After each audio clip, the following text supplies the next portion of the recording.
কিন্তু আমাদের শিক্ষা ব্যবস্থার ভিতরে যে বৈষম্য সরকারি এবং বেসরকারি, সরকারি চাকরিজীবীদের যে সুযোগ সুবিধা আমাদের সেটা নেই। আমাদের শিক্ষার ব্যবস্থা উন্নতি করতে হলে আমাদের মেরুদণ্ডকেও সোজা করতে হবে।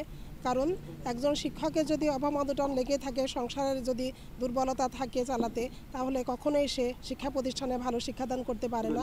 এজন্য আমি চাই যে সরকারি এবং বেসরকারি সব একই এই বৈষম্য দূর করে আমরা জাতীয়করণ করতে চাই।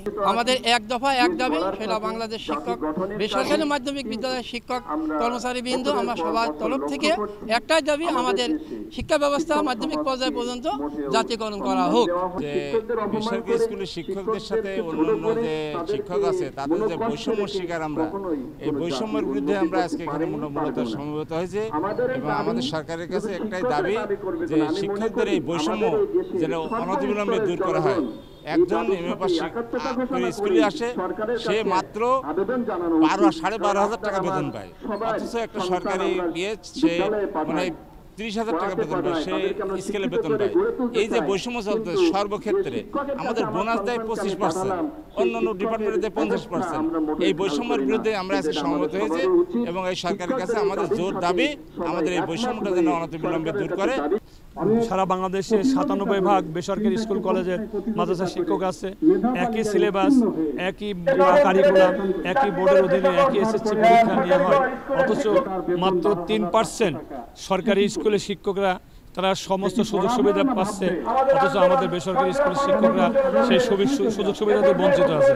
এর ভিতরে আবার একটি কথা উঠেছে যে এই সরকারি স্কুলের সিনিয়র শিক্ষকরা আমরা 7ম গ্রেডে বেতন পাই, অথচ সিনিয়র স্কুলের 9ম গ্রেডে বেতন পাই। তারা উপজেলা প্রশাসনে যে বসলে আমরা এটা একটা হাস্যকর বিষয়। এজন্যে এবং মাধ্যমিক স্তরের শিক্ষা মানুষকে তার লক্ষ্যে পৌঁছানোর জন্য যে পরিশ্রম করে, অথচ কলেজ বা প্রাইমারি স্কুল সেই কাজটা করে না। সেজন্যে জাতীয়করণের কোনো বিকল্প নাই। আমাদের দাবি হচ্ছে আমরা শিক্ষকরা আজীবনেই অবহেলিত। আমাদের এখানে বেতনটা একজন শিক্ষক 3 স্তরের পরীক্ষা দিয়ে, ইন্টারসিল পরীক্ষা দিয়ে শিক্ষক হিসেবে যোগদান করে 12,500 টাকা মাত্র বেতনে। অনেক দূর দূরান্তের শিক্ষকরা আসে যারা ট্রান্সফার সিস্টেম নাই। প্রত্যেকটা স্কুলে শিক্ষক সংকট আছে বেতনের কারণে।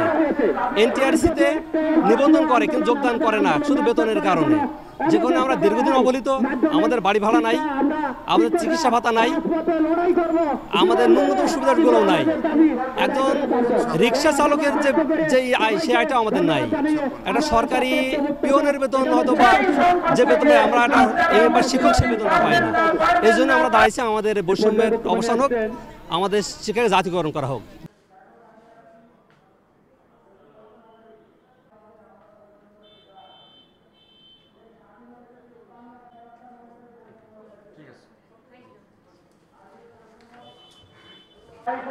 তাদের দল সবই এক, কিন্তু কেন আমরা কোনো পরিবর্তন নাই, কিন্তু বাংলাদেশের সব জায়গায় নামে